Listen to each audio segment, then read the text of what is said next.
Recording. Good day. So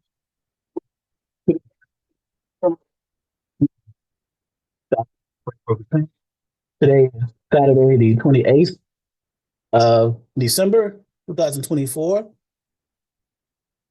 This is our Saturday edition, actually our last week of Zoom training for the year, to be honest, with you. We made it through 2024. Yay. Congratulations. I know we had a few people sign up. My wife was expecting. I see someone here, Jamie Rodriguez. Hello, how are you? Hopefully also you guys had a wonderful holiday and looking forward to the upcoming year. I won't keep you long today. Do a few Q&A and then see what we are expecting to come out of the upcoming year 2025. What are some of the expectations that you will have for the upcoming year? What are your plans as it relates to your dispatching? Are you scaling? Are you keeping just dispatching? Are you creating a trucking side, a brokerage? What are your plans? So what's going on? Hey, Lawal. And then Jamie Rodriguez, welcome to you. My wife wanted to see to make sure some of the newer uh, students came in today. She wanted to see. So are you able to unmute yourself, Jamie? Morning, good morning. Morning, how are you? Good, good. And yourself? I'm okay. So what brought you to the dispatch training? Well, I'm currently a truck driver. Are you a owner, Um, are you an owner operator or a company driver? no. I'm a owner operator. But I work in construction bottom dumps. Ouch. Yeah, and I just wanted to get the course and learn about the other freight like general freight because where I work right now we don't work during the rain, so that's why I got the course. Learn about the other freight. Right, so you want to maximize your time that you are not doing the bottom dumps and Correct. Yeah. yeah. Well, general freight is where it's at. General, when we say general freight, we are referring to uh, freight or commodities that go on the three major equipment types, which are the dry vans, the flatbeds, and the reefers, the refrigerated trailer. So what we're referring to, general freight. Um, I don't mind me. I'm just navigating through the portal as I'm showing you or making the point here. So general freight will go on one of three major equipment types, right? Namely, this one, the dry van. And I'm sure as an owner operator, you're familiar with, you probably got your CDL with a dry van. Yeah. Um, so this is the dry van, general commodities, general palletized, standard pallets, 26 of which you can go inside of these trailers up to about 45,000 pounds. Um, so that's that. The second of the three, refrigerated trailer, similar to the dry van, except it has a refrigeration unit on the front of the trailer, the TCU, temperature control unit. So it regulates temperature based off of what's in the trailer, what the commodity is, and what the requirements are, whether you heat it or keep it cool. That is the refrigerated, or what we call reefer. And then the third major general freight equipment type are the flatbeds, what we call skateboards, right? Um, 48 or 53 feet in length, can get up to about 48,000 pounds, between 46 and 48,000 pounds.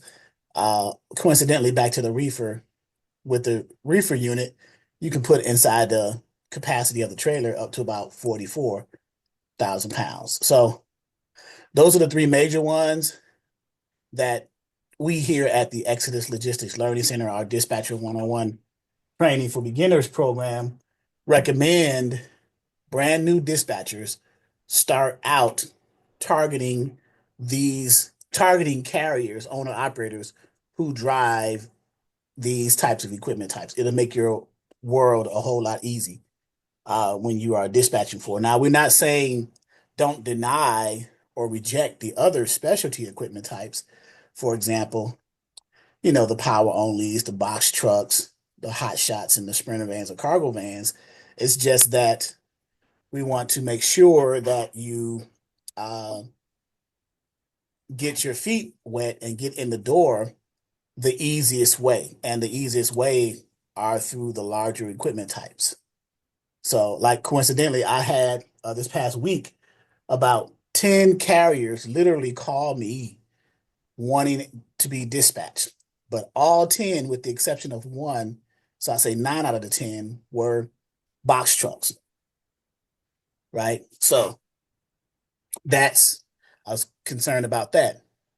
So, because box truck freight, although you can get freight for the box trucks, it would be better served because I was just going to pass along the carriers.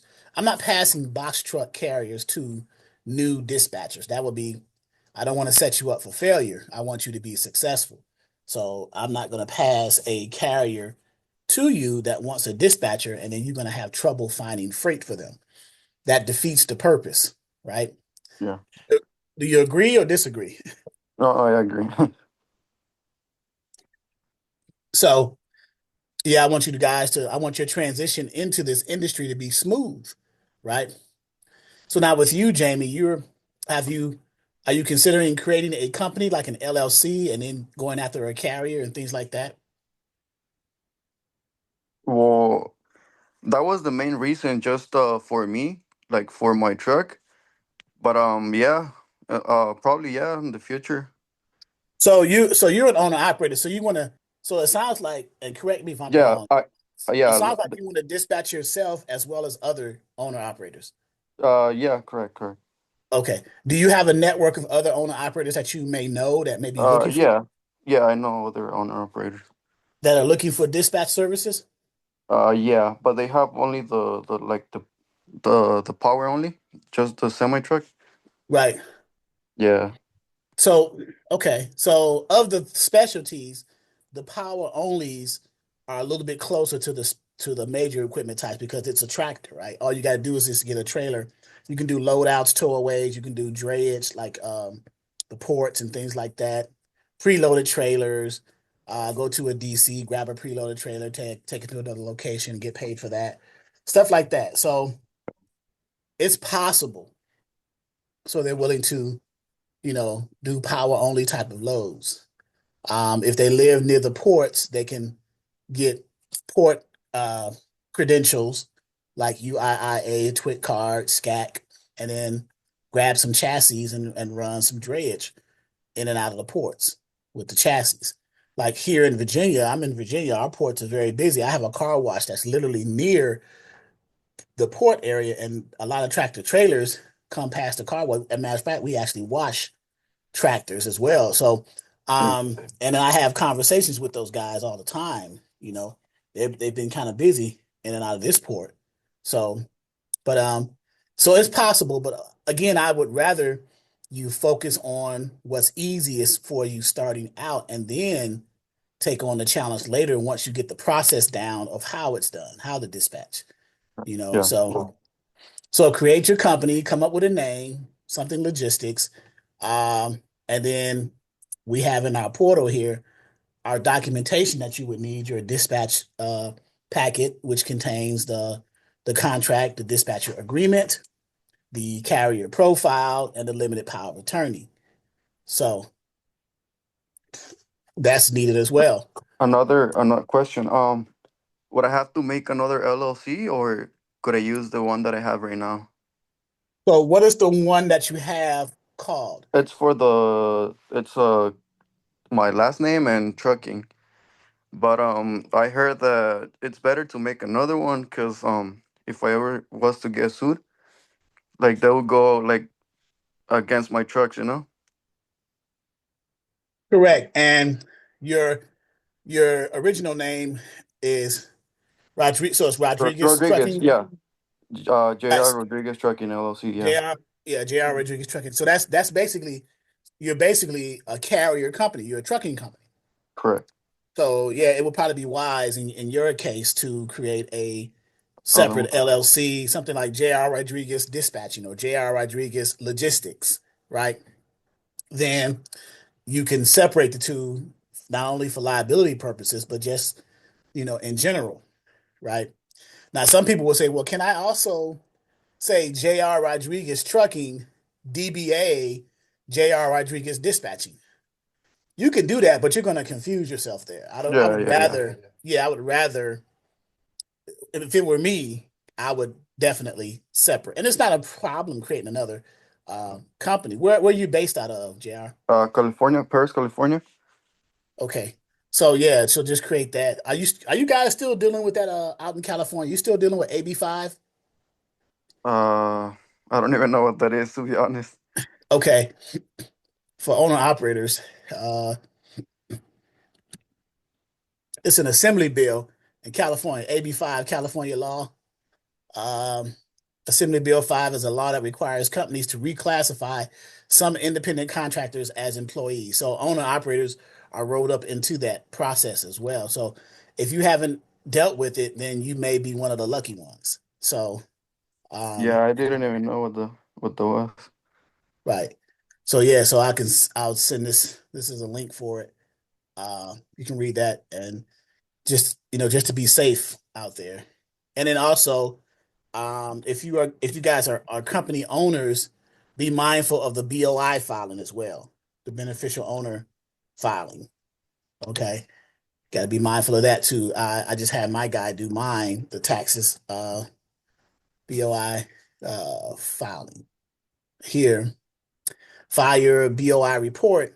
Um, the BOI stands for Beneficial Ownership Information Report. You're basically letting the government know that you are a legitimate company because there's been a lot of fraudulent, particularly this year in 2024, a lot of fraudulent companies coming out of the woodworks and doing things in the name of legitimate companies. So the government wants to step in and make sure that you are who you say you are, right? So these are just little things as an entrepreneur. These are little things that you need to do to continue to protect yourself. Okay. Hey, So, Charles. yes.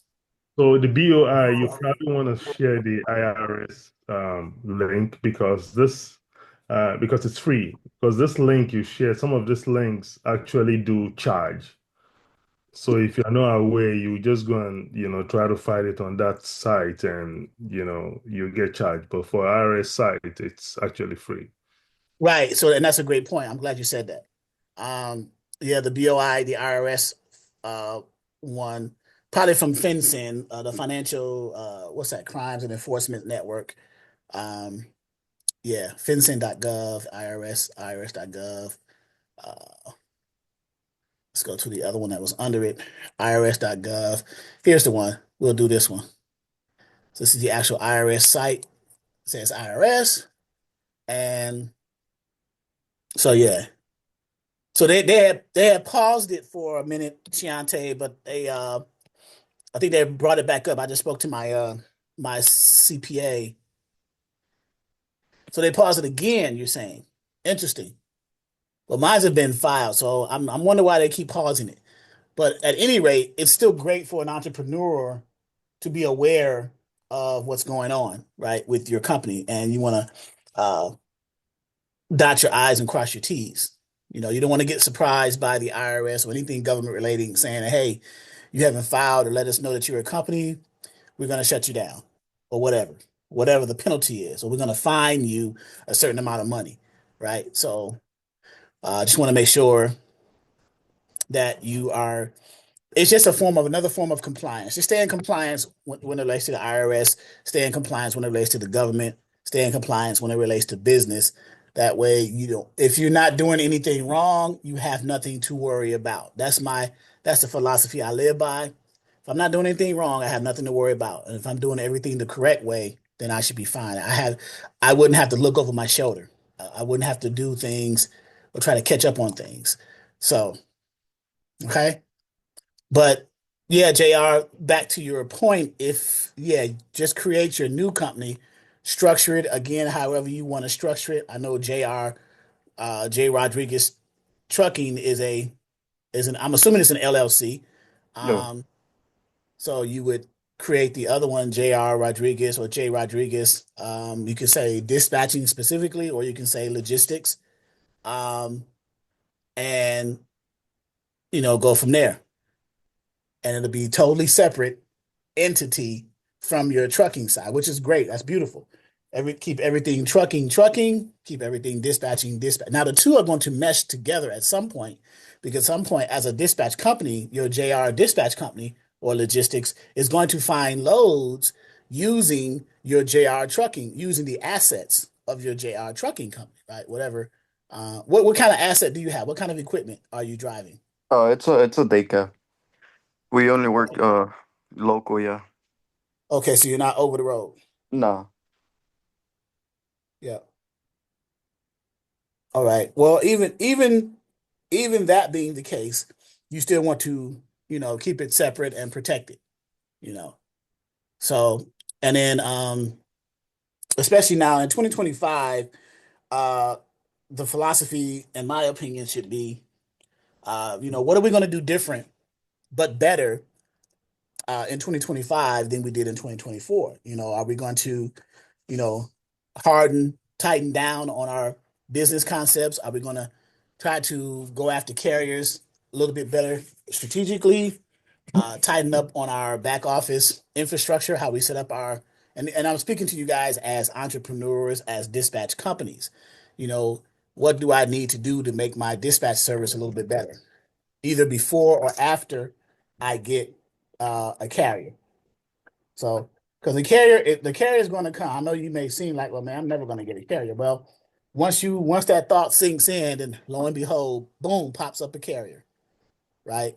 So that's how it works sometimes. I was speaking to a gentleman last night on the broker side, and he brought up a website. I'm not sure if you guys have heard of it,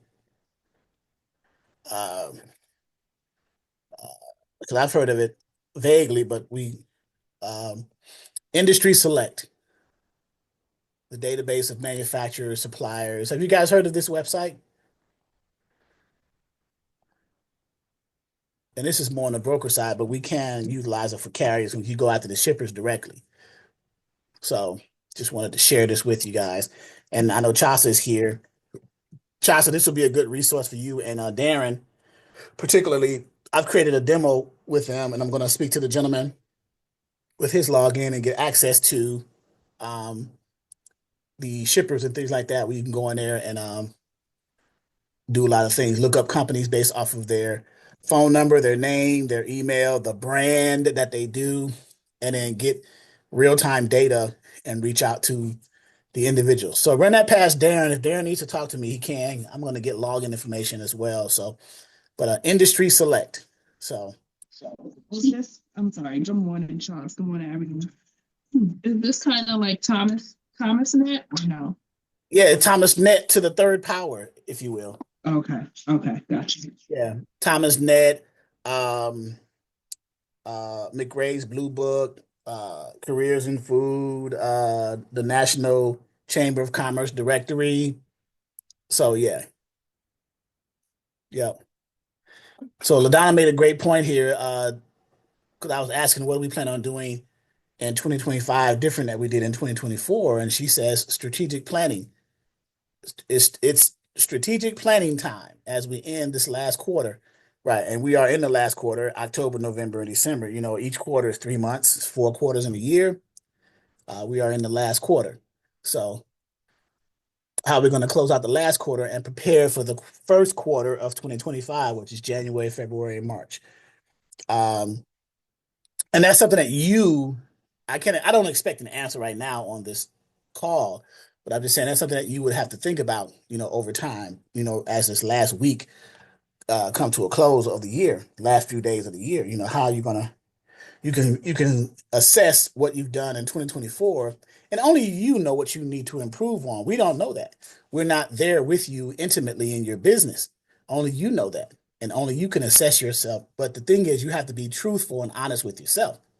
You know, you can lie to me all day, but you got to be honest and truthful to yourself. So, how are you gonna, change and restructure and make it better? And I had to do the same thing with Exodus Logistics Learning Center. how my involvement with you guys, providing more tools and resources to try to get you in a better place as a company. That's some of the things, those are some of the things I'm going to work on in 2025. So, but oh, by the way, before I forget, my wife says Merry Christmas to everyone and Happy Holidays, Happy New Year, yada yada yada. Right? I made sure I had to get that out for her. So um, so yeah. All right. So um, I'll open up for Q&A. I said I was going to keep you just for an hour, guys. I didn't want to keep you too long today. Any final end of the year questions for me leading into 2025? And again, welcome to Jamie. He just enrolled in December. Shiante has her hand raised. Go ahead. Yes, I reached out to what's the CPA guy's name again? Is that Eric? Yes, Um, is it possible to actually go to him to ask about certain business questions that I may have? certainly is. Yeah, you want his address? So but I think yesterday I made it. I signed up for an appointment, but then after I did it, I thought maybe I shouldn't have done it that way because it looks like that's an appointment to do business taxes, and that's not what I want to do. I just want to go in and just conversate with him because I want to get his opinion on something that I was trying to do as far as So business. keep the same appointment time, and then when you go in there, just let him know it's not for business taxes, but it's just for a few questions I have. That way, you don't lose that time slot that you have with him. He has over 1,400 clients, so that slot would be, if it's still available and convenient for you, keep the time, and then just go in there and tell him, and it'll be easier for him because just to answer some questions as opposed to doing business taxes with you, it'll probably make his life a little easier too. But yeah. Okay. Yeah, so keep that appointment. I don't know when. Uh, you need me to be there? Or you good? I think I'm good. I haven't gotten a response back yet. Just waiting on that because I think you put your phone number in your email, and I actually picked the time slot for Monday morning. Okay. This coming Monday, the 30th? Yes, Okay. for morning time, but I haven't heard anything back yet. So I was just, just waiting. Okay, so yeah, he has an assistant, Lindsay. Um, and I'm assuming either she made the appointment or you talked to him directly and then he made the appointment. Actually, it was online because Okay. I didn't think they was open yesterday. Because I didn't, with the holidays, I didn't know if they would be, be open yesterday. Okay. Yeah, I'm not So I sure either. just, I just did everything online. Okay. Yeah, yeah. So yeah, he honors that. And then if he doesn't or if he can't, he'll either call or send out an email if something comes up. So but yeah, keep the same time and then, just redirect it from business taxes uh, to your questions that you have for him. So yeah, but he knows his stuff, so he's pretty good.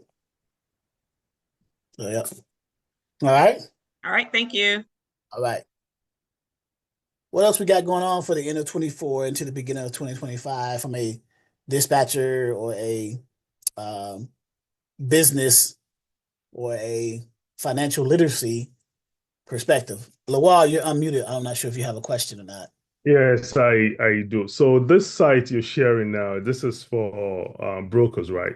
This It's industry. primarily can be used for brokers, but you can also use it for because getting to manufacturers and suppliers and shippers is what brokers normally do. But as a dispatcher, if you have let's say you have a carrier base or a fleet that you're dispatching for, then you can go directly to the customer and bypass the broker. So Okay. it could be a resource that you can use in that regard too. You can just call them and say, hey, because it breaks it down in industry and things like that as well, and you can go in there as well. So let me see if I can log into it real quick.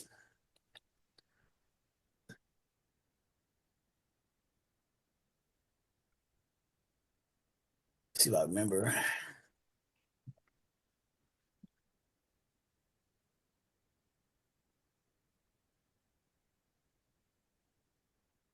Can't remember if I had the temporary password. I mean, temporary account. Please try again. Blah blah blah. I hate these things.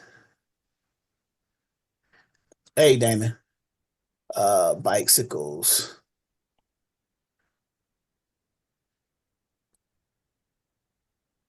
Yeah, I don't think I have the right username and password. Let's try X. I think it's Exodus. I don't know why I put my real name there. Steps. So, because I just want to give you a use case, crosswalks of how to use it. Because I was watching some YouTube videos on it a little bit, how to navigate it and break it down and set up the filters on. Okay, here we go. So we're in, right? So when you get in here, can everybody see the screen? I just want to verify first. Yes. Okay. So this is the dashboard. Okay. And when you go in here, now these are trainings, you can go and look at how to do certain things, but you can perform searches um, right here, and also right here, quick searches based off of whatever you want to search off, right? Once you find a result set from your search or from your filter, you can either save those companies and put them under the save companies, contacts. You can have notes. You can have a list of companies over here on the side. So that's just the side. This is just the side portion of it. But let's do a quick search. So you can enter a company name and search a company by name. This is just a demo, so it's not going to give you the real time stuff. Only when I create a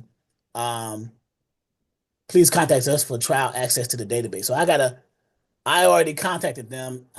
It won't be until after the first of the year that I'll be able to get the full access for the trial data in order before I decide to purchase what I need to purchase. But let me log out of here and show you, because I think there was something about pricing right here, subscription pricing and all what you get, right? All here, right? So these prices look inflated, correct? These are the annual prices. If I switch it to monthly, right there, you have basic, plus, standard, and premium.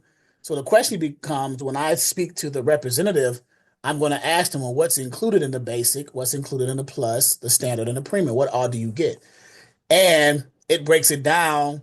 The companies and the executives of those companies you can get statewide.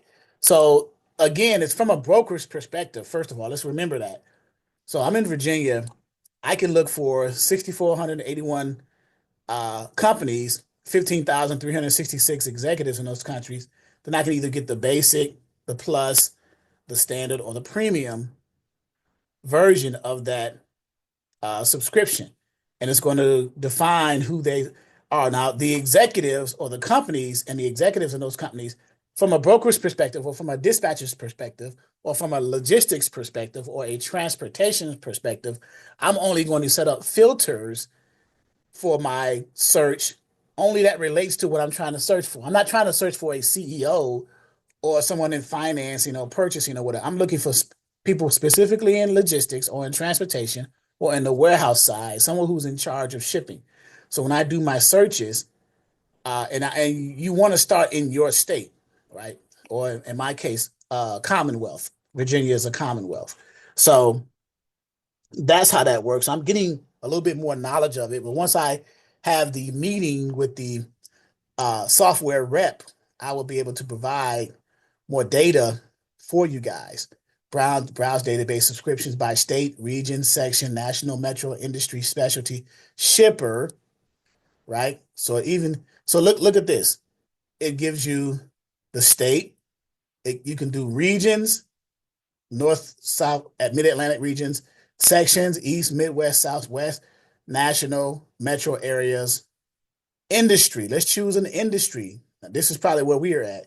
Transportation, equipment, or certain types of industry. Specialties, well, we have certain specialties. Minority owned manufacturing businesses. I was going to target that. Veteran owned. So you can kind of drill down a little bit more granular into certain things as you peruse this. Shippers. Okay, car hauler shippers, dry van freight shippers. Here's where, as a dispatch company, if you have a dry van carrier, you can look up dry van shippers and try to put them put your carriers in front of those shippers and see if they need capacity or need help moving their freight. Expedited hotshot, flatbed shippers, hazmat, LTL. This may come into like hot shots and box trucks, sprinter vans. Hey, LTL freight shipper, can I move some of your capacity, some of your freight or your commodities in a box truck or on a sprinter van or on a hot shot flatbed? Those are the types of questions you would ask from a dispatcher's perspective for your carrier to an LTL freight shipper. So you got to twist it up a little bit in 2025 to get specifically what you want. The good thing about this software, it seems to have the potential to help you do that. And once I start navigating this, I'll be able to better provide more information for you. And then you have executives. You go into the executive piece. We're probably going to look for, of all the executive in here, and we're in transportation, right? We're in, you can either do import export if you're going to do the customs brokering side. You can do plant management executives or probably shipping and warehouse executive. That's probably the best ones, particularly from a broker's piece, but even from a dispatcher piece. You say, hey, I got trucks. I want to deal with you directly, not the broker, but I want to go to you directly, Mr. Shipper or Mr. Warehouse Executive. I have a fleet of 20, and you may have a dispatch company. You may have 10 owner operators you're dispatching for, but a total of 20 trucks because one owner operator may have 3, another owner operator may have a small fleet of 5. It totals to about 20 trucks. So you can go to them and say, hey, I have a dispatch service. We have capacity of about 20. And what do you have available? And what kind of commodities do you have? And what kind of equipment do you need those commodities transported in? Those are the types of questions you may want to consider asking, right? So this is how it breaks it down. So once I see all this data, I'm like, wow, okay. So you can get very specific with it and then once you get a result set from your filtered search, you save that data either under contacts or companies or what, that way you can always reference it, right? The one thing I'm looking for is to make sure that the data is not stale, that it's current data. That's the one thing I have when I'm dealing with software and companies. I want to make sure that that data is current and not stale, not outdated. I get a hold of an executive or a shipper, that person may no longer works at the company. So now I'm back to square one. So I hate that. But it is what it is. That's just how it is. So, and then here's their data. Here's the different companies they work with. And these are big boys. These companies, 3M, Sherwin-Williams, BAF, all these different companies. So let me send you guys the link to this so you can kind of peruse it and have it at your disposal to actually read on the site. And then if you decide to do it, here's a sample profile. So here's what a company profile looks like, right? Let's say you look for someone. Here's the company, Apache Stainless Equipment, and this is all some of the data that they'll give you about the company, the information where they're located, the contact website, the phone number, fax number, the address, physical and mailing, which seems to be the same. And then their company information. They have 150 employees, their annual sales, which is huge, 30 to 45 million. The square footage of their warehouse, 150,000 square feet. That's large. So on and so forth. So, and then other data about the company. They have a SIC code, a standard and industry classification code. That's what SIC stands for. They have a NACS code, North American Industry Classification System code. That's another code. It basically defines what industry that the company is in. That's all these codes are. Okay. And then here's their like executives or their board of directors. So you would be able to try to get a hold of the right person. So of these, advertising, marketing, human resources management, I probably would go because I'm trying to get to someone in transportation. So I would probably have to go through one of these to get to that person. So it's just information like that, right? And even their potential competitors, which can be other leads for you. right? From a dispatching perspective, or even from a broker's perspective. We're not even talking about the broker piece, which we shouldn't because this is a dispatch course, um, but we're talking about potential competitors and other leads. So it just gets deeper, right? So, but that's how the profiles look. This is a sample of one. Okay. So, um, any questions? So, Charles, a quick one. Why would you want to be a dispatcher over a broker? Um, Less overhead, less required overhead. So a dispatcher is not required to have um a license. They're not required to have a bond. They're not required to have a BOC3 filing, which is a process agent in case someone sues or goes after your bond as a broker. A dispatcher is not required to have a UCR. There's less overhead. A dispatcher contracts directly with the truck driver, and they leverage the truck drivers, MC and DOT, to get the freight or the loads from the brokers, right? And they don't have to have an authority to do that. All you have to do is have your contract between you and that truck driver, that owner operator, and of course um, the limited power of attorney, where the truck driver is giving you authorization to represent them when you are onboarding them with brokers, when you're filling out the broker carrier agreement, when you are agreeing to and signing the rate confirmation. So it's just less overhead, less responsibility, if you will, right? That is one of the main reasons why. Now, the basic question is, theoretically, or in a utopian world, who makes more money, the dispatchers or the brokers? Well, I know some dispatchers who have a fleet of trucks that they're dispatching for making over six figures, whereby a broker doesn't have one customer that they're moving freight for. They're making zero. But if you flip that, we got brokers who have 10 customers and they're multimillionaires, and dispatchers don't have any carriers, not making any money. So conceivably and theoretically, the brokers in theory make more money than the dispatchers, but there are use cases where dispatchers make more money than brokers. So keep that in mind. Okay. Okay, But great. that is the ideal behind that. Right. But to answer your question originally, for those who came in a little bit later, um, why would someone choose a dispatcher over a freight broker? Because less overhead and less responsibility and less required.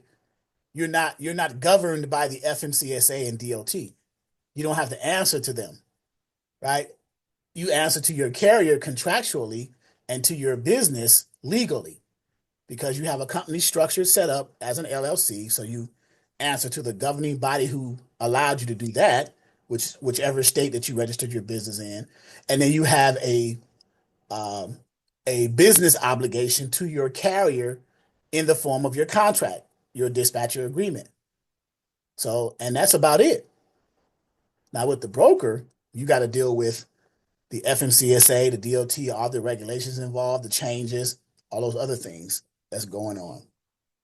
So, as a new individual, you would rather gradually phase yourself from dispatching into brokering than you would the other way around, brokering into dispatching. It's just an easier transition because as a freight dispatcher, you deal with carriers, so you understand their mannerisms and their behavior because you deal with them on a contractual basis daily as you find loads for them. And then you deal with the freight brokers because those are the individuals that you're getting the loads for your carrier from, right? So you see both sides. So when you decide as a dispatch service to transition into being a freight broker, that transition should be a little bit smoother because you've already got the experience and you've seen both sides and you understand how it works. So that's my 2 cents on it. Any questions? Mr. Smith, you're unmuted. You got a question? No, sir. How are you? I'm great, and you? All right, all right. So Industry Select is just um a potential resource that I'm definitely gonna consider integrating it into the broker side, but I just wanted to share it with the dispatcher side just to let you know that there is a use case also on the dispatcher side for this when you target your customers, your shippers, for your carriers that you're dispatching for, right? Because especially as an experienced dispatcher, at some point you're going to want to phase out of getting all your loads through brokers for your carriers and focus on dedicated freight directly from the customer. That way you save more money for the customer, or they keep more money, and theoretically you make more money in proportion to that, because now the brokers are not involved in the process. They have been taken out. When you get dedicated freight, you're getting that dedicated freight directly from the customer and not through a broker.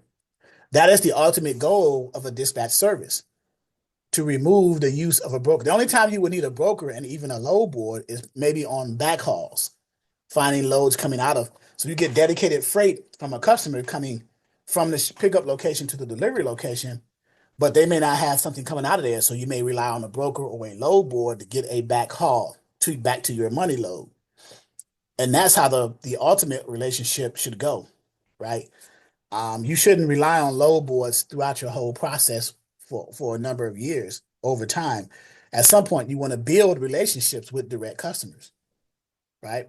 That would be smart. That way you wouldn't have to rely on load boards and the frustration of the market fluctuating up and down according to the seasons. You shouldn't have to rely on that. If you get your loads directly from the customer, their rates are set, right? They'll pay you whatever they pay you, regardless of the market trends. So, and that's how we should look at it from a dispatcher's perspective, particularly in 2025. Let's change our mindset, right? Let's change our concepts and how we do things. I mean, we still want to get the basics down as dispatchers, but then we also want to gradually progress and transition into more intermediate or a little bit more advanced processes from a dispatcher's perspective. At least from a thinking level, right? Let's conceptualize the progression of how we want to do this for our carriers. And obviously our carriers are going to be happy because we're providing a service for them, whether they realize it or not, right? So, morning, Jennifer. How are you? She said, good morning. Good morning. Any questions?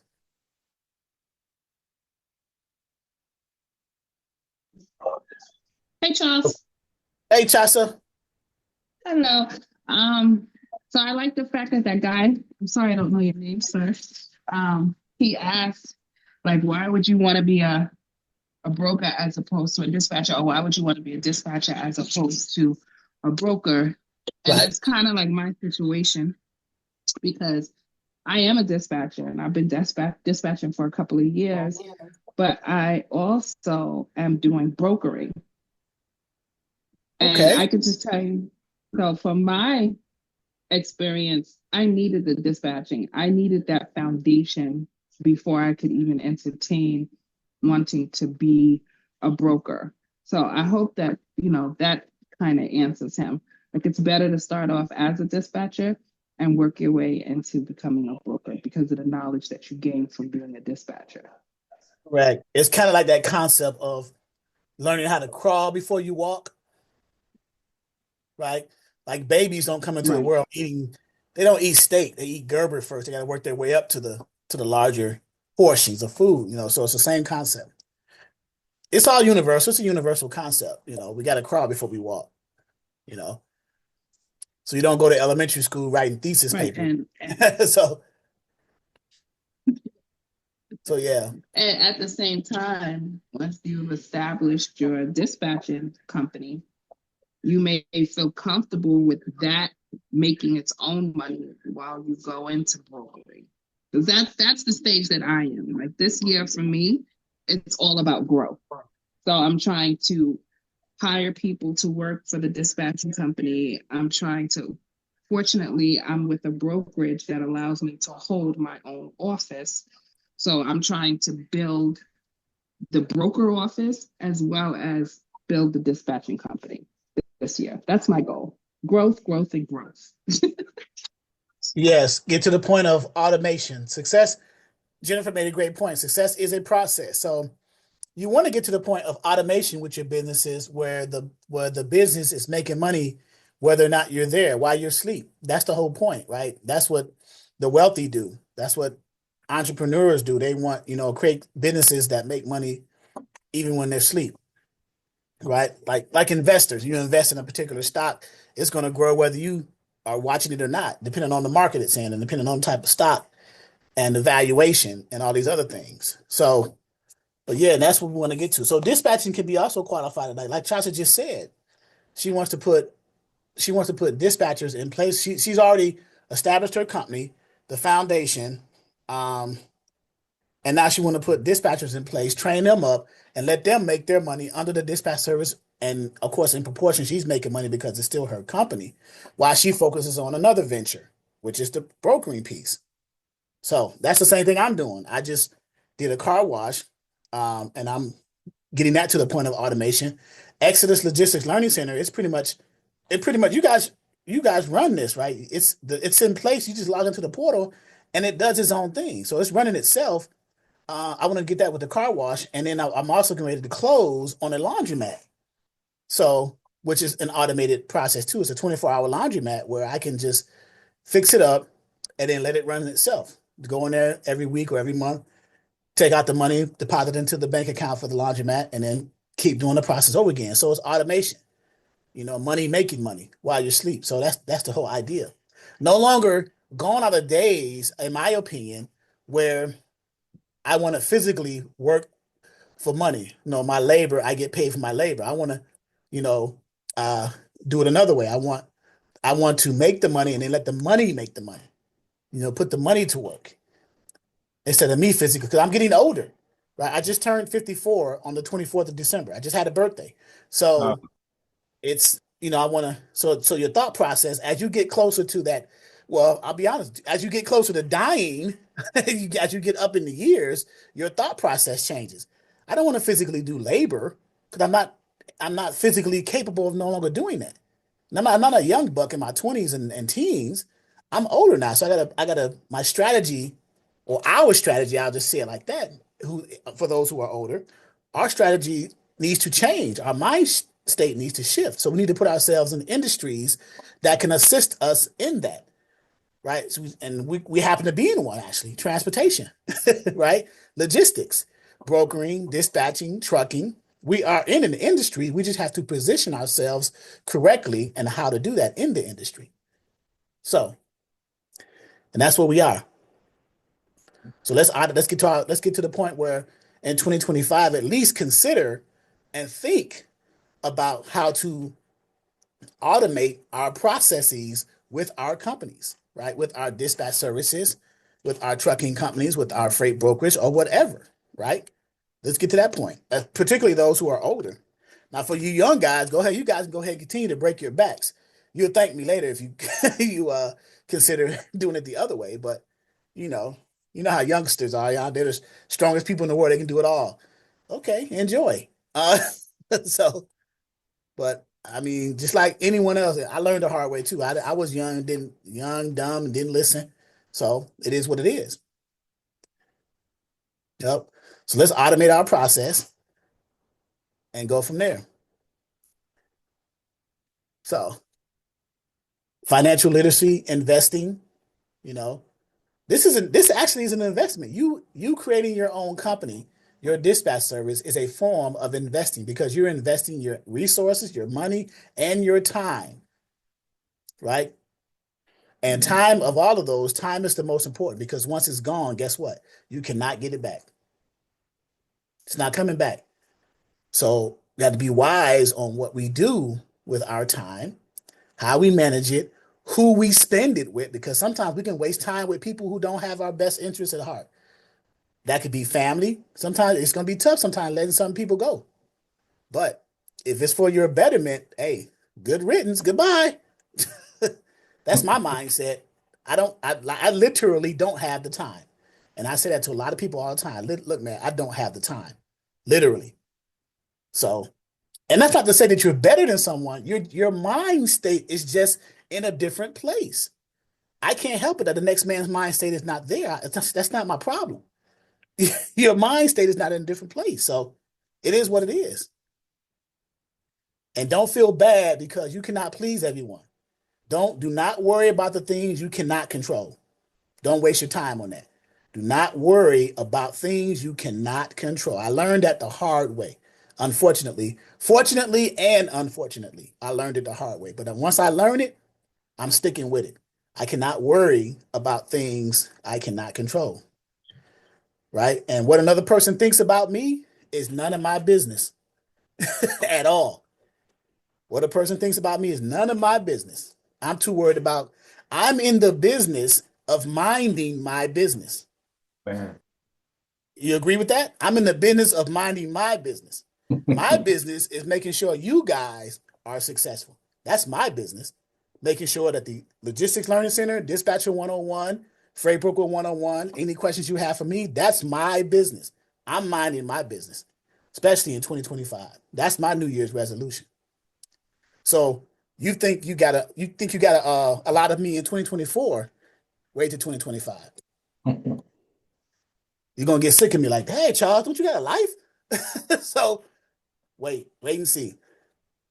Because I'm gonna pour into you everything that I'm doing, I share. I share the car wash, I share the concept of that, the laundromat, you're gonna see about that, the concepts, because I want you guys to see the principles that from someone that you have a close relationship with, like me, the instructor, and you'll be able to see in real time because I show stuff. I give you videos, I send pictures, I show you everything. I just don't say it, I show it. So that's what I'm going to give you in 2025. So get ready. So it's coming.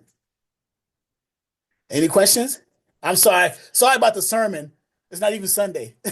Sorry about this. I'm not ordained or anything. Don't pass collection plates So, around.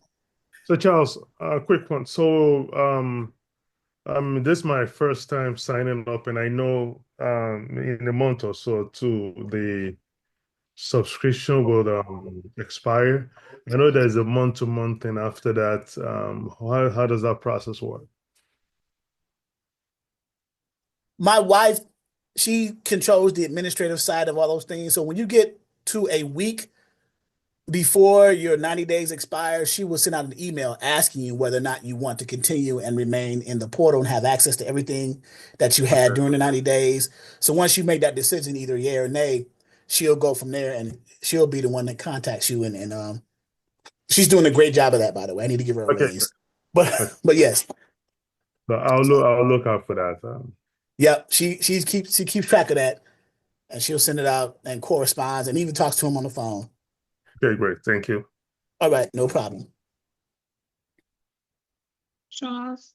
So I Yes. just want to remind everybody that I'm going to be doing a free co-calling session in January. So January 17th, January 24th, and January 31st from 3 to 5 p.m. It's a free co-calling session. So please send me an email asking for an invite and jump on a Zoom. You don't have to come for all 3 days. You don't even have to stay from 3 to 5, but just try to make it within that time frame to see if you can learn some good strategies for cold calling. Okay.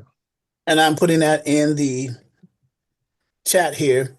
January 17th, 24th, 31st from 3 to 5. Free cold calling session with Chaucer Downer from Legacy Dispatchers. And then your email is chaucer at legacydispatchers.net.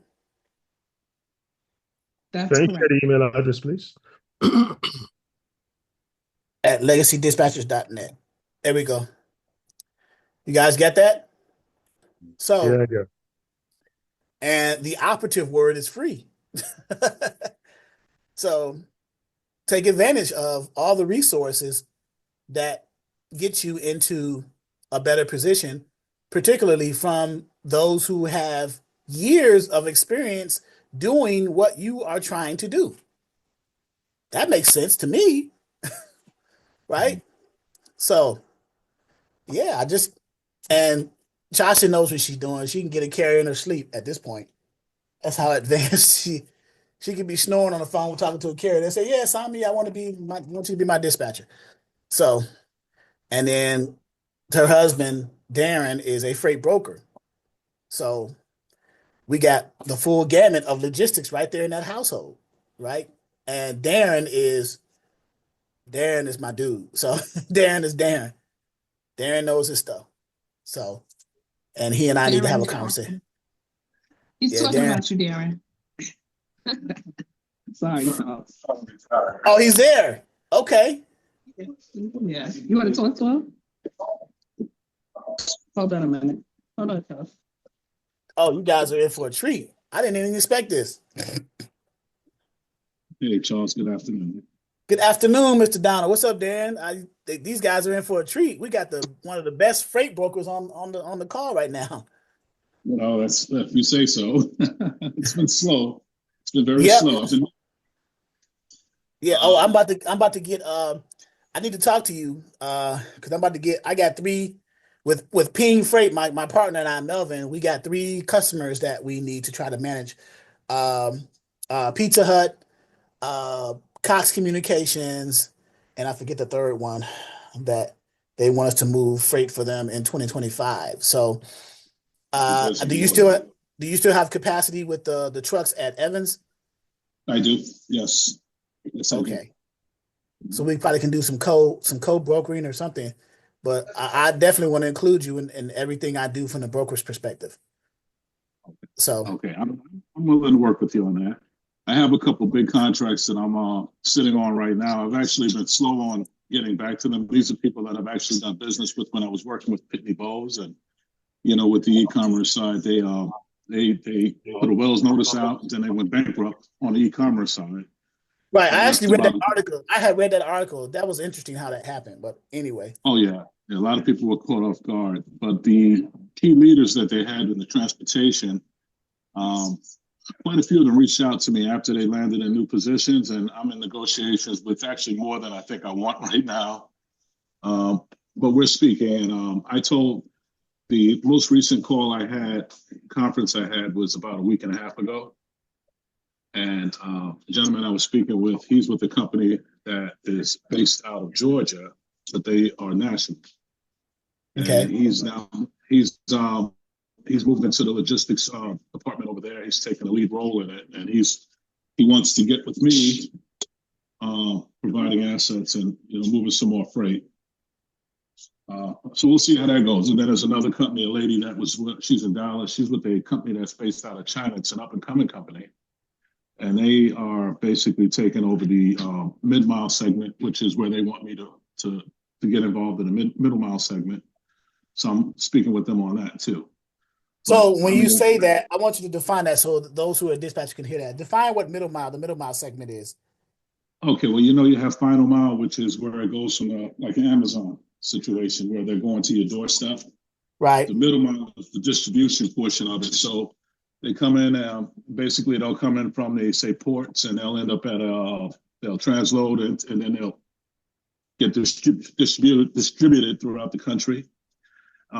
So if they were to say come in from the Port of Jacksonville, go to a transload facility where they're now in storage and they have to be redistributed, that's where the middle mile section would come in. And I would provide the capacity to move the freight to other points of distribution. And even in some cases, they might actually jump from one warehouse to another warehouse to another warehouse. Right. Or maybe go from a warehouse to a facility where they're doing some sort of manufacturing to another warehouse.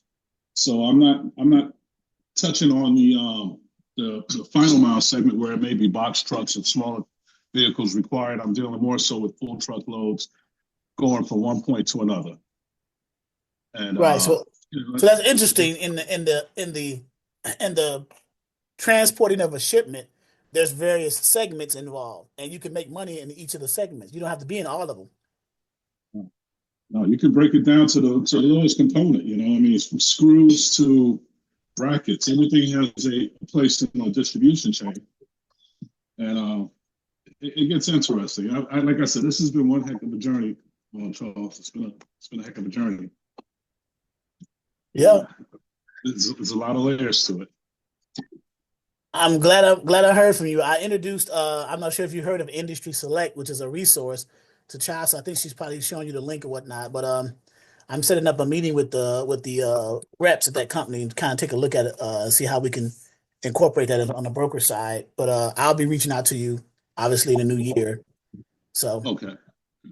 Because I want to It might be leverage. I smart. want to leverage your capacity with the trucks. Right. Yeah, my drivers would appreciate it. It's been a slow crawl for them. I've been playing both sides of the fence because I have some drivers, because of their unique situation, they can't work on the road. So these guys generally, I have a couple of them that just like to stay within 100 miles of home.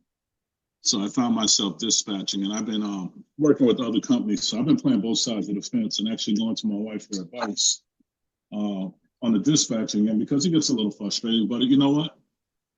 It's been working. So I leave it there. And it feels good to have that flexibility as well, because I also have I have a couple of local suppliers that occasionally I could throw my trucks on it, and it works out well from that end. So Very good. but it's been busy. But I've been trying to just take it easy going into this fourth quarter, where most people had the fourth quarter become kind of hectic. And my fourth quarter last year, I didn't even get any sleep. So I've more or less just decided that this year I'm taking it easy. I told my office in Evans, I said, don't expect miracles from me. They still gave me a decent bonus this year. I still have the customers. But I just decided to take it easy. That's why I've been more or less under the radar for the past few months. I'm still moving freight. I have a load. I got a call yesterday. I have a load I have to get covered on. Monday morning that just popped up, and customer called me directly and asked me if I could help him with that. Going from Jacksonville, Florida up to St. Louis. He's giving me a ton of money to move 9 pallets. Right. So And, of course I'll and take see, care of and that. also too, there's a piece that you're overlooking between you and I, the training piece that you and I discussed as far as on the broker side. Are you still considering that? I'm still thinking about it, but I decided until 2025 rolls in, I was just going to take it easy. Like I said, I really, really found myself worn out. I burned out because I was covering so much freight by myself that, the money was incredible. I honestly, you look at the time frame that I have in the business. I don't have a long time in the business, but the money that I saw was 20 years on the road. I never saw money like this coming. And Right. But it came at a cost. I was literally up almost 24 hours a day. I couldn't take any time off. Right. So there needs to be a balance. Opportunity present itself, and this is getting ready. There It needs has to to be be work-life balance. I found myself overloaded. right. There needs to be a balance with that. Even though the money's good, your mental health is more important. So It is, and I just had yeah, to step back for a little bit, but I yeah, can see 2025 shaping up right now to be a repeat of last year. I can see it already because I'm already going through the negotiations, and they're going so far as to letting me know what kind of rates they are looking at, which is basically giving me the competitive edge from the door, because they just want to do business with me because of the relationship that I forged with a lot of these people. And I have a contract that is on the table right now with Chewy. I'm looking at that. Quite a few. We'll see what it brings. But again, I have to say this to you. I wouldn't be here if it weren't for you, Charles. So thank you. Well, I appreciate that, but you did all the work, Yeah. so I can't take the credit. But I appreciated it. I did the work, but I got the foundation. It was the foundation. It was to have someone to go to when I found myself in challenging situations. If it weren't for you, Mr. Nelson, a couple other people in the group, I had actually brought a couple people on from the brokering class at one point to help me out. But if it weren't for that, I honestly can say I wouldn't be where I'm at right now. And it's great. It's great to be here. And thank you again. And I think everyone in the class should know that. It's starting off. It might seem like it's hopeless, but trust and believe. If you believe in yourself, you're going to succeed in this business. This business is not as organized as you think it is. It just needs someone with some very good wherewithal and consistency. Like Johnson said, problem solving skills. And as long as you have the ability to take on a challenge and complete it from start to finish, and not get lazy in the intern, you will succeed. I agree. Those are excellent key points, and you're right. It makes sense. So yeah, you'll be surprised. These big companies, you'll think they're organized. They're horrible. Trust me. I know. I worked for several of them, so I know. Trust me. Mhm. I know. And you go into them, you're thinking organization, and you're thinking professionalism, and you're thinking things like consistency and all those other things. But then you're like, man, this is a pigsty or whatever, right? So, and then they expect I, you to fix it up. your job is to solve their problems, and you'll find yourself in situations where all you can do is just shake your head and say, "How did they even allow this to happen? How did you load Exactly. up a truck and send it 1,500 miles across country with the wrong freight? How did you even allow that to happen? And then you want me to solve your problem? Well, you need to pay me. Right, Now I have to. exactly. It's Exactly. incredible. Who was responsible for putting the wrong load on the trailer? The because everything is documented. Load numbers, the freight, the commodity, all that stuff. Oh So my what? goodness, Charles! I've Yeah. had 2 loads out of the same facility. I've had that happen, where they've loaded it, they've given a BOL, sealed the trailer. Drivers pulled off the dock, but they had the right freight. Got to the receiver to find out they put the wrong load in the back. Wow. So then, I'm telling you, as you a see broker, stuff that just doesn't make any sense. right? See As a stuff like broker, now you have to fix that problem. You got to get that freight back. You got to pay the driver because the driver wants to get paid. yeah, He transported up there. He's got to transport it back. He needs to get paid. that's right. I've It's, even had to it's find a facility that was willing to hold the load for them because they just couldn't get it together, and the driver was refusing. I sent a truck all the way out to Utah, and he was a California-based driver. And they sent the wrong load out there. Well, half the load was incorrect. They on the nose of the trailer, they put a load that was supposed to go to I think it was going to Kansas City. They just started loading him wrong, and they filled the trailer. So by the time the truck got to the receiver, they started unloading, and they realized they had freight that was sent to the wrong location. Of course, my customer asked me if we could just go ahead and just pay the driver to bring it the other way, and they said, "Oh, whatever it takes, we'll pay it." I asked the driver; he said he couldn't do it. The facility had no floor space available, so then we found another facility, and I had to do some calls. I found a place that dealt with transloading. They said they can hold it for up to 72 hours, so we were able to get the truck to go over there and pay the driver for the extra stop. They unloaded. Then I found another truck off the spot market, and I put them on the assignment to take it to the receiver. It was a lot. It was a lot. It was a very expensive mistake. I made out pretty well. I of think course, yeah, the one that carried it. yeah. Very, Because you very solved the expensive. problem. You got paid to solve the problem. So That's yeah, that's right. good. And Yeah, now you understand how that works now and future. Hopefully it won't happen in the future because now I all hope the not. checks and all the boxes are being checked and hopefully, you know, it won't happen, but you understand what to do and how to do it, And, like transloading and all those other things. So explain to people one before I let you go, if you don't mind, the concept of what a transload is. well, that's basically a matter of getting that freight off of one truck and getting it either onto a dock at a warehouse or from one truck to another truck. That's essentially what it comes down to. Right. Particularly if you got like the wrong freight, you had to get it off of that truck and either Get store it it for off a few the. days. Yeah. Yeah. That's right.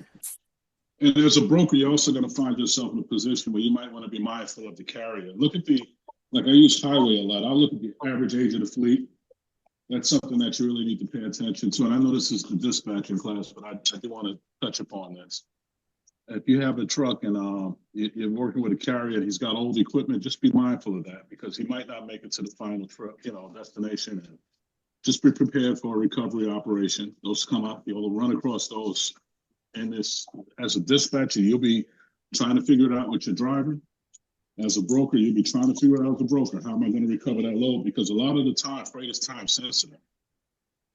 And especially if you're dealing with mail, mail is one that is very time sensitive. You have to be ready to have contingency plans in place. Just be ready to adjust. And understand that when you're working with a small fleet, you might have one truck and he might have one trailer. He's not going to give his trailer to someone else to move. So you have to be able to figure out a solution when it comes down to it. Or get very Oh good at yeah, making he's changes. not willing to do what's that, a trailer interchange. Trailer interchange. Yeah, a lot of drivers want to do that. Right. Yeah. But I'm just saying these are little things that come up, and this is a conversation for another day. These are just challenges that in this business you won't run into. It happens. Good to But know. yeah. But Yeah. anyway, I mean, I'm glad I'm here. I'm glad to speak with you, Charles, and I do want to wish you a happy belated birthday. Appreciate that. Appreciate that. I was supposed to be in the Poconos. My wife changed her mind, but that's okay. Come up here, hang out with us in the snow up here. Yeah, no, I noticed that. That's why she changed her mind. So, Yeah. yeah. But man, it's always great talking to you, brother. I really appreciate it. Hopefully we'll be doing some business in 2025. We will. Yes, absolutely. All right. Absolutely. I'm ready to Thank wrap you my very mind. much. 2025 is going to be a busy year. Okay. Well, Yes. anyway, I'll give it back to her, and I'll get All back to righty. doing what I'm. Okay. All right. Take care. Thank you. All right. Hello. Yes, Chasa. Any final questions? Let's see. I don't have any final questions. Actually, I do have a question, Charles. So I wanted to make your students aware that next year, I'll be opening up the mentoring program. So I'm just putting together a quiz, but I came up with one question on my quiz, and I said today I was going to ask your class if they could figure it out without your help first, Charles. Okay. All right. Go ahead. Ask the question. Let me hear it. All right. Hold on. Let me pull it up on my computer. And whoever takes this quiz for the mentorship, well, I guess you got yourself an answer. We're ready. So what does the mentorship consist of? You might need a pen and paper. You're going to have to be, well, you're already on the computer, so you're good to go. All right. I didn't hear you. What does the mentoring class consist of? You just basically, it's just more of like an advanced version of dispatching, just the next steps, the next level, so to speak.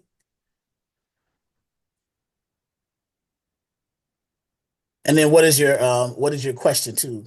Chaucer, you muted yourself. Oh, okay. Can you hear me? Yes. Can you hear me? Yes. Yes. Can you hear me? Yes. Can you hear me? Can you hear me? Okay. I'm sorry about that. I'll give you the question, and then I'll talk to you about the mentorship program, if that's okay. Certainly. Can you hear me? Yes. Charles, can you hear me? Yes, we can you hear me? Yes, we can hear you. Okay, great. I said I'll give you the question, and then I'll give you the question, and then I'll talk to you about the mentorship program. So here is the question. A driver has a 9 a.m. delivery in Columbia, South Carolina, and is looking for another load for the day. Then you have to select the best option. Option 1, pick up at 11:30 in Richmond, Virginia. Option 2, pick up at 12:30 in Greer, South Carolina. And option 3, pick up at 2 p.m. in Charlotte, North Carolina. Which one of those 3 options is the best option? Okay. Got it. Okay. All right. So while everybody's trying to figure out the answer to the question, the mentorship program is the next level from graduating out of Charles's class. It's going to be for 12 weeks. You're going to be working side by side with me.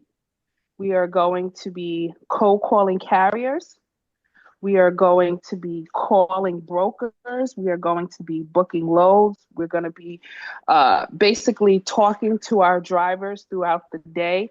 You're basically going to have on-the-job training during the mentorship program. Once the 12 weeks is up, you will have the opportunity, if you would like, to get hired as a sub dispatcher for Legacy Dispatchers. The program is from Monday through Thursday from 8:30 a.m. to 11:30 a.m. So that's basically, that's the basics of the program. But in a nutshell, like I said, it's basically on the job training. It's training and it's experience you're not going to get in class. And with dispatching, the majority of your experience comes from on the job training. Seriously, there's going to be issues and things that pop up that you're not going to know how to do. You never even heard of, which is fine. While you're in a mentorship program with me, because I'm going to be there to guide you. We are going to be working side by side. There is a fee for the mentorship program. I have not come up with the fee yet. I'm going to be very honest with you. I'm still trying to find a fee that is reasonable. There's a lot of people out here giving classes and mentorships for astronomical amounts, and I don't think that that's fair to any dispatcher trying to learn a new trade. One of the requirements to be considered for the mentorship is a knowledge test, which I gave you one of the questions from the knowledge test. But it is a knowledge test that you will have to take. You will have to pay for your submission of the knowledge test. The submission, it's $15. I advise you do not submit your test if you scored under 85. You need to get 85 or above in order for your test to even be considered. Okay, so that's the gist of it, Charles. Does anyone have any questions about the mentorship program? Where do I sign up? Right. So if you do have any questions later on down the line, you're more than welcome to email me at the same place that you'll be asking for an invitation. And that's chasa@legacydispatchers.net. Now, does anyone have an answer for me? Yeah, I think I do have an answer. Okay.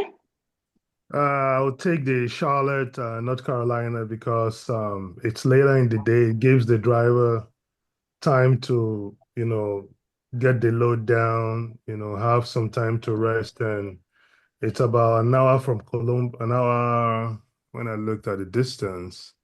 It's about an hour, 35 minutes from Columbus. So the driver will have enough time to, drop the load, rest, and, pick up the next load.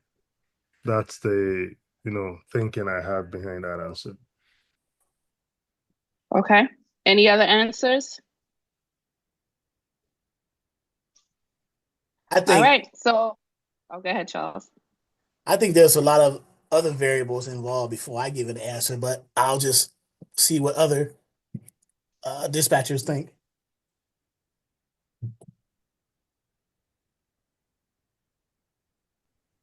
Do I get to answer? Yes, go ahead. I'm just kidding. I meant it a bit. This is Valerie. Oh, cheat, y'all cheating. I did not know Val was in here. I'm telling you, when I came in here, she was not in here. Her name's not even on the list. Hi, Val. Hi. How's everybody doing? Hi, Jasa. Hi, Charles. I've been really sick, but I'm getting back to myself, thank God, and I'll be able to get with Chasa soon once again. And I went through the mentorship program with Chasa, guys. It's phenomenal. Very good. I'm like that. I like to hear that. Like to hear All that. Right. Okay. So Charles, we only got one answer. One answer. Yeah. Well, Jennifer said the last choice is her pick. So which is agreeing with Mr. Lawal. I think that was Mr. Lawal that spoke about the last choice, the Charlotte pick. Yes, I did. Yeah. Okay. So are you giving an answer here, or we gotta wait in suspense? No, the answer is Charlotte. It's the 2 o'clock pickup at 2 p.m. in Charlotte. So both of you are correct. And Val, I know you probably would have picked that one too. But Charles, if you could please explain why it makes sense, that would be great. So give the scenario again. Sure. A driver has a 9 a.m. delivery in Columbus, South Carolina, and is looking for another load for the day. Select the best option. Pick up at 11:30 a.m. in Richmond, Virginia. Nope. Pick up. pick up at 12:30 p.m. in Greer, South Carolina, Okay. and pick up at 2 p.m. in Charlotte. Yeah, the Greer is going to probably be a time crunch because he's delivering at 9, and it depends on how far Greer is from Columbia, and you got to factor in how long it's going to take for that truck to get unloaded at the delivery location where he's currently at. So the afternoon pickup in Charlotte is probably the best option because of that reason, because of those variables, right? Because it takes, the time to load and unload trucks and trailers. That's why I said there's a lot of variables involved in that. And it gives him enough time, like Lawal said, to get maybe consider detention and things like that, and to get up to from Columbia to back up to Charlotte. I think it's either 85 or 77 north to get up there. So yeah, that is the best option. So now let me throw you guys a curveball. What if I told you to go from South Carolina to the delivery? What if I told you from the delivery to Virginia was 1,300? The delivery to Greer, South Carolina was 1,100, and the delivery to Charlotte was 600. Would you still pick Charlotte? I'm just curious.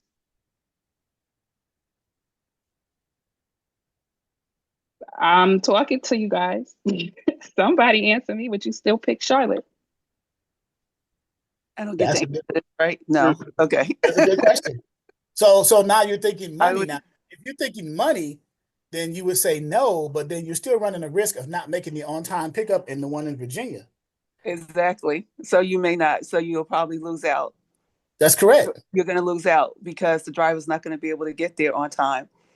In the mentorship program, Jocelyn does teach you to give when your driver is making a delivery. She teaches you in the mentorship program, give your driver a 2-hour window to get that truck unloaded, and then book from there. Book your back call from there.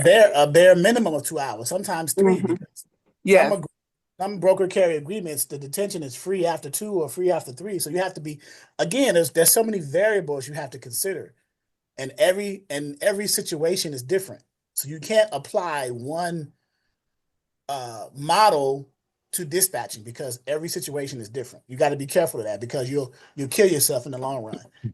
it's So definitely not black and white. it's definitely a lot. Not black So and white. so Especially if yeah, you go to a distribution center or if you're picking up at a convention center, like it gets to be a real sticky situation. yes. So, quick question. What if at the point of delivery, the driver has exhausted the number of hours he's supposed to drive for that day? A great question. Another variable. See what I'm saying? So there's so many variables. You got to so the point I'm making when I'm using these words, there's different variables, and that's a great example, Mr. Lawal. That's another potential variable. He may not have hours. There may be distance. There may be a time factor. There may be detention. There's so many variables. That's why every shipment is unique because of the variable possibilities that are so different and so vast. And you have to keep that in mind as a dispatcher. And you'll learn this over time. You're going to make mistakes. Trust me on that. You're going to make mistakes. The beauty of mistakes is you learn from them. So, and you keep it moving. Hopefully, your mistake you make is not too detrimental to the driver and his company, and ultimately to your company. So, learn the mistake, get the experience. But there are so many variables. That's a great point, Lawal. Again, you said that's a great point. There's so many things you got to consider. And you know what? To answer his question, what if your driver doesn't have enough time? That's a discussion you're going to have with your driver. His time and all that good stuff. I'm just going to call it good stuff. You can call your driver and talk to your driver about. They're not expecting you. I mean, it's a plus if you know their time, but it's not something that's expected of you. So you can call him and say, "Hey, I'm looking for a second load for you. What's your time look like?" And he'll tell you because he wants the load just as bad as you want the load, but it has to make sense. He doesn't want to kill himself if he So doesn't have to. Right. So, and in dispatching too, here's a saying: don't sacrifice greed for common sense. Mm. Right. You're taking you take that higher paying load, but your common sense says that you can't possibly make that pickup based off of where you Mhm. are on the delivery on the previous load. How can you get to Richmond from where you are in Columbia, South Carolina for a $1,300 load when you don't have the time, nor the energy, nor the anything to get there? You're gonna miss out on it. It's gonna already be canceled, or someone else is gonna get it, and you're gonna lose out. And you've burned all that fuel, you wasted all that money getting up there on a load that you're not even gonna pick up. So don't sacrifice money for common sense.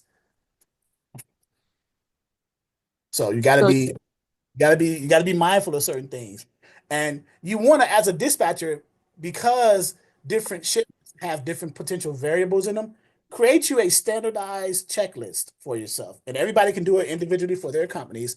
There may be some overlap between all of us because some of the variables may be the same, but create you a commonsensical checklist of certain experiences you're going to have with your carriers as you, just like Chasa provided these scenarios. This is great. Create yourself, you know, that checklist, and you can go from there. Charles, I thought you had a checklist. Seemed like I saw a checklist. When we We have a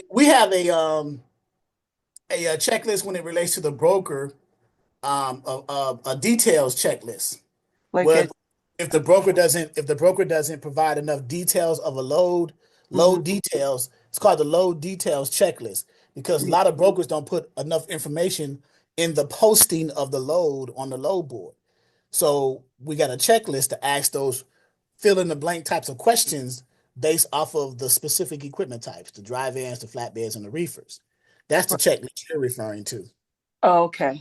Okay. Because I know I saw a checklist when I was going through the. Load details check.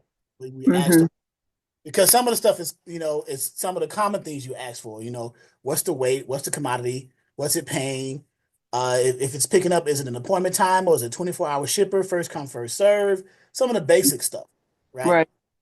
And when you So do the mentorship program with Charles, she does. I use that checklist, but I also she expands upon that as well. Like because you're like OJT, so some of those things that you should be asking, like, is it going to a is it going to a DC or is it going to a 24-hour right, shipper? You right, know, first be serve. Is it an on that. appointment? Who is the Mm, point of contact? What's their phone number, email? What's their name? Yeah. right. Some of Yep. it's common sense. So you put yourself in the eyes of the truck driver. Wouldn't you want to know some of those things? Is it an appointed time or do I just show Exactly. up? You know what I'm saying? It's just Right. So that's what you got. So when you're dispatching for your guys, put yourself in their position, and what would you want from your dispatcher? What kind of assistance you would want from your dispatcher to help you get this shipment transported safely and securely and delivered? And Mm, that will help you. It'll put it in a better perspective for you from a dispatcher point of view. right. So Definitely. I love it. I love it. Yep. Okay, guys. I was going to be on for an hour, but we got an extra hour and a half, so that's fine. That's fine. So, Casa, you unmute yourself. You ready to say something? Um, I just wanted everybody to know that Charles is a great instructor. He really is. He helped me, Yes, and he. now I'm now looking to bring on sub dispatchers. So that's just proof of how great of an instructor is. And he helped my husband. And I don't even need to tell you how much he's helped my husband because my husband got on here and spoke to y'all today. So you pick the right class, you pick the right course, you pick the right instructor. And as long as I've known Charles, he has been there whenever I needed to get on the phone with him. He's not about the money. There's so many instructors out here, guys, that's about the money and not about seeing you grow. Mm-hmm. That's not Charles. So I just wanted to say that really quick. That's all. That's my piece for today. I appreciate that. Ditto. I say ditto. Thank you very much. Yeah, I don't. My reward is not financial. It's something else. It's not financial at all. I don't have a need for, you know, I'm pretty much okay. So I mean, it's helping others get to a better place in their lives because you don't know what's going on in someone's life. You never know what's going on in someone's life. So if you again, I always say if you can help someone, if you're in a position to help someone, help them. Right? You'll be so grateful. That's right. Gratitude that you get from others, and it just that warm fuzzy feeling inside of from that that you what you provided, your knowledge was able to change someone else's life that you disseminated to someone. So that's it. I mean, it's just a universal spiritual principle, you know. So yeah, see, it is what it is. But yeah, I'm always going to be here. I'm not going anywhere. You guys are stuck with me. Sorry. That's like I tell my wife, I love you. Nothing you can do about it. So, but yeah, it is what it is. So, any final questions before we get All off? right. Thank you, Charles. Thank you, LaDonna. Hey, And Val. oh yeah, that's another thing I want to say. I want to give accolades to those who deserve it as well. The one person other than my wife who's been here, and she's gradually coming into understanding Exodus and how to do it from an administrative side. LaDonna is my queen. She has done when it comes to moderating this course, and she's been with me from day one. Day one. So she is so committed. I don't even have the words. Her and her husband Chris. I met Chris in person when he did a delivery in Franklin, Virginia. I met him out there on 58 at the truck stop, Loves, and we sit down, ate some chicken, chopped it up, took pictures and everything. So, and he's a real cool cat. but LaDonna is, she's a very committed, dedicated person. If you ever get into a conversation with LaDonna and she helps you, she's very committed. So I really appreciate and very grateful and thankful for LaDonna being introduced in my wife and my life. Very thankful. And as well as Chasa and Darren and all the others who have come into my life, came across my path, like Mr. Nelson, who is a trucking mentor for me, Mr. Irwin, who's a broker mentor for me. So I'm very grateful to have a network and a source of knowledge and support from people who are genuine in their intent on providing assistance and help. That's the key. When you build a network, you want to build a network on genuine intent, good intent, right? And someone who's always there to want to be helpful to you, and that goes a long way. And don't expect anything. Like like when I do something for someone, I don't expect anything. When someone else does something for me, they don't expect anything. We just want to help people. That's all. We'll get our reward later on, and not even thinking about it. So I just appreciate all those, and of course, I can't forget all the students over the years that I've been doing this training. Everyone who decided to invest and made that decision consciously to invest their hard-earned money into this program. I want to thank you guys very much so, because without you, we wouldn't be who we are. So definitely to the students, can never leave the students out. So, and that's why I'm so committed to providing this service for you guys. And it won't stop, like Puffy said, can't stop, won't stop. But yeah, I can't stop. So it is what it is. But I really appreciate all those involved. So that's it for me. That's my sermon. So, all right. But and also too, I want to say Happy New Year, upcoming New Year. I hope you guys had a great holiday for your Christmas holiday, and then hopefully you guys have a more successful and more prosperous New Year. Hopefully you have better things in store for 2025 than you did for 2024. Hopefully we will still continue to be connected through Exodus and maybe even in person when we decide to have our in-person trainings, or I'm still planning on having something close to the spring and summertime where we have a meet and greet where you guys take a trip here to the Virginia area and meet up with me. We have just sit down, chop it up, or have a get together or somehow. I'm figuring that out, just trying to figure out the value where we can do it from an inexpensive standpoint. So, but again, a happy new year. I look forward to seeing you guys in 2025 succeed, be very successful. For those of you who are new, who's coming to this training, get ready. Jamie Rodriguez, welcome here. I'm glad you joined. Everyone else, our current students still here. Shiante's local. I know I meet her in person. So, but very grateful for everyone who's involved and who has stayed committed by our side and to see this grow together. Because this program since 2019 has evolved. And that's not because of me. That's because of you guys. I give all the credit to you. You guys have done it. So I really appreciate that. And of course, again, much accolades and praise and thanks to LaDonna for her support. She's my moderator and she's been by my side since day one again. So if you ever find someone like that, you stick with them and don't let them go, right? Because they're few and far between out here in this world today, unfortunately. People's mind states are a little bit different these days. You know, we're cut from a different cloth. We're cut from a different cloth. So we do things a little bit different these days, you know. So, but again, thank you guys. Have a wonderful new year. I will have the January schedule calendar posted later today or at least over the weekend, and we'll go from there. Okay? I really appreciate you guys. I'll talk to you later. All righty. Take care, Charles. All right.